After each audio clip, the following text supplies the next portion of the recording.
Alors là, ce serait intéressant ce matin de s'interroger sur la notion d'échec, hein. Qu'est-ce que l'échec pour vous? Parce que c'est vraiment quelque chose qui est très personnel.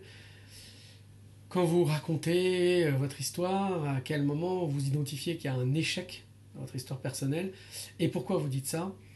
Et imaginez sur la ligne de temps comment ça immobilise, que ce soit symbolique ou dans le réel, votre action vers de nouveaux objectifs ou vers des progrès.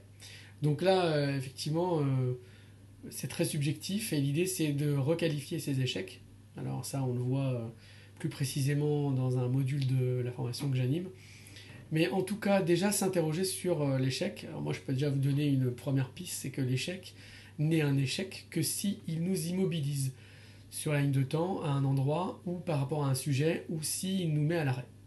À partir du moment où on en tire un apprentissage, on en tire un enseignement, une leçon, et que derrière on se remet back on track, on se remet sur les rails, et que on se remet en mouvement, ça n'est plus un échec.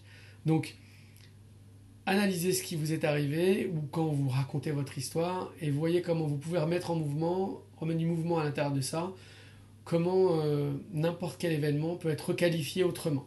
C'est vraiment intéressant pour repasser à l'action.